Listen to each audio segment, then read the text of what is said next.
Hello and welcome to Everywoman. On the programme today, the debate on abortion gathers pace. The US Supreme Court has upheld a ban on partial birth abortion. Is the right to choose under attack? Letters from the Heart. We have a rare interview with the author of the best-selling Good Women of China.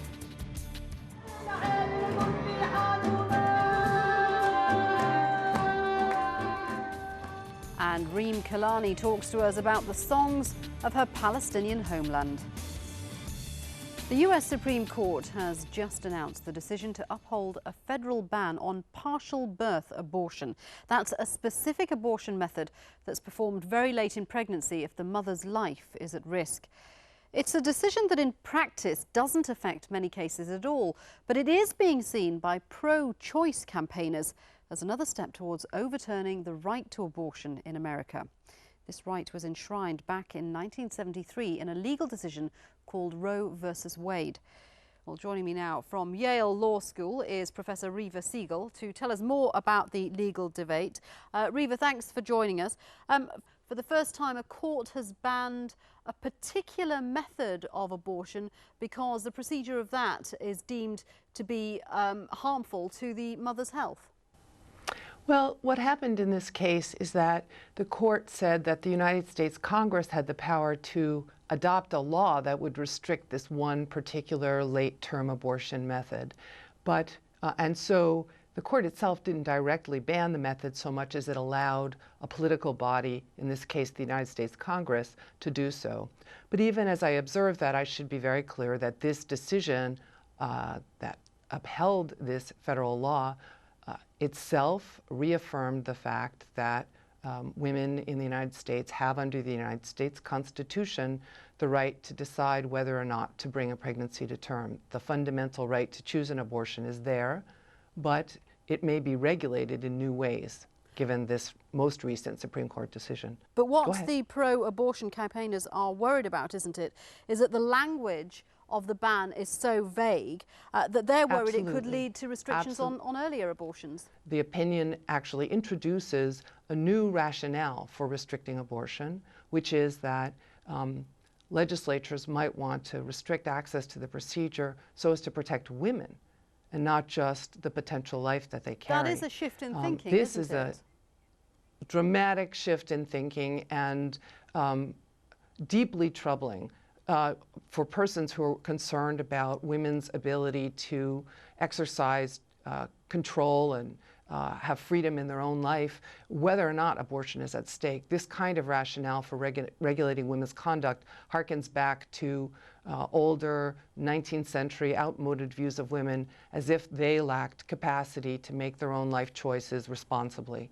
Okay, Professor Reva Siegel, thank you very much for joining us. Well, last week's events in the Supreme Court, as you've heard, can be traced back to a ruling in November made in South Dakota. There, although a ban on abortion wasn't voted in, an informed consent law was established requiring doctors to make pregnant women think about the human being they are carrying. Well, Everywoman visited South Dakota during that period and followed two women from opposite sides of the debate, both equally passionate about the issue.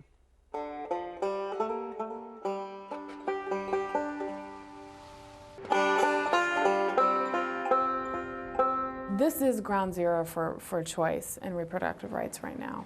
Hi, this is Stephanie from the Campaign for Healthy Families. I'm calling to remind you how important it is to vote no on Referred Law 6 on Tuesday. This law is extreme because it outlaws all abortions in South Dakota with the exception of imminent death of a woman. There are no exceptions for victims of rape and incest. There are no exceptions for the health of the woman. It goes too far. And even for the most conservative of states, it is not something that the voters want, that the people of South Dakota want. Woo! Hog for life!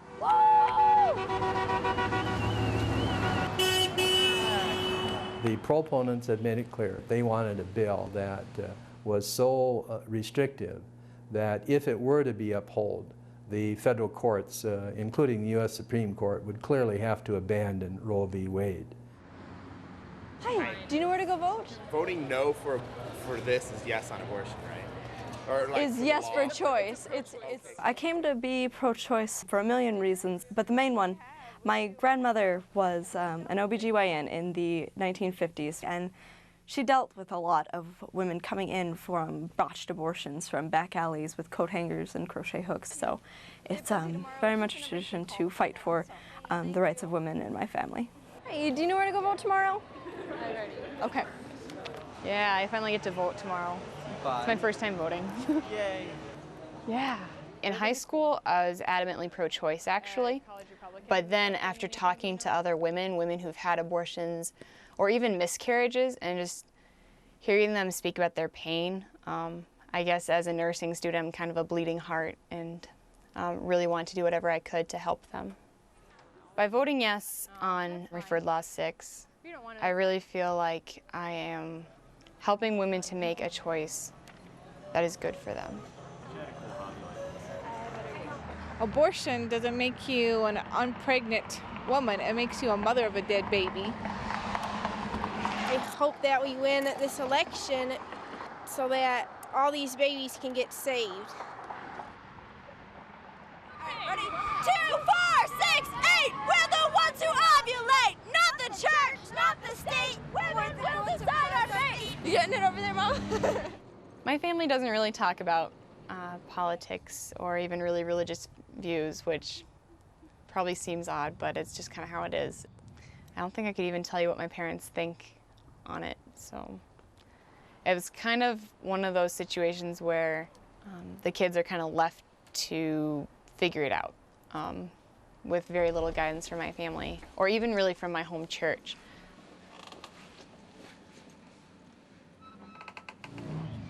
We have Howell, Daniel Howell.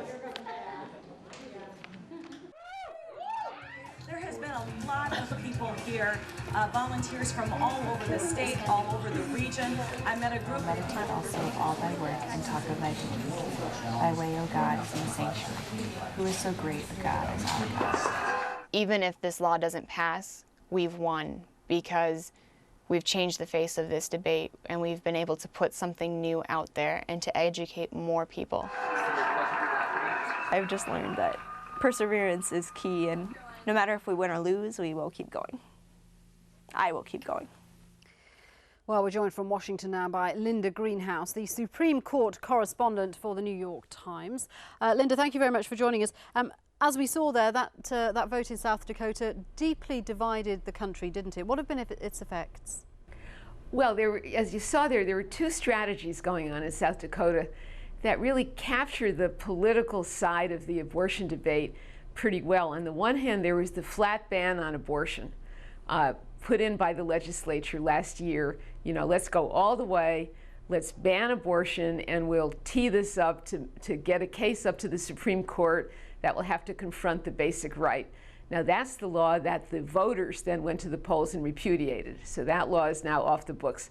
The other thing that they did in South Dakota, that the legislature did, was put in this so-called informed consent provision that requires doctors, before doing an abortion, it assumes that there's a constitutional right to abortion, which there is, but before doing the abortion, the doctor has to tell the woman, look, you have a special relationship with the human life that you're carrying, and so on and so on. In other words, to use language that would really make her stop and think and maybe reconsider. And whether that is a constitutional intrusion by the state into the doctor-patient relationship, that's now at issue before one of the lower courts, and that will come to the Supreme Court pretty soon, I think. And Linda, there seems to be this this ground shift in thinking from trying to protect the life of the unborn child to protecting a woman from herself, from the mental harm she'll be doing herself if she makes this grievous decision. It's a very paternalistic way of looking at the problem. Well, yes, this was a strategy that the anti-abortion forces hit upon in the 1990s, really a political strategy, when they realized that they couldn't win the whole battle all at once because it is basically a majority pro-choice country. So how to reframe the issue? They weren't getting very far with just talking about the fetus and waving around placards of pictures of fetuses and so on. That wasn't winning the hearts and minds of the country. So what they started doing was collecting stories from women who had had abortions and who had come to regret this. Now, I should point out that abortion is the most common surgical procedure performed in the United States. If it were the case that the psychological damage, if you will, from this procedure was as grievous as the opponents are now projecting, there'd be millions of severely damaged women walking around the streets of America. You've written about abortion for 40 years now, and you're well aware it's a debate that polarizes society. Is it now being used as a political tool? Oh, it has been for many years. The Republicans in the late 70s, early 80s realized that it could be a potent wedge issue, and they embraced the religious right, the social conservatives, who were very upset by the court's 1973 decision in Roe versus Wade. It is a polarizing issue, and it's not likely to disappear from our domestic politics. Okay, Linda, thank you very much for that. Linda Greenhouse joining us from Washington there. Now, after the break, songs from the homeland. We'll hear from Palestinian singer Reem Kalani. Stay with us.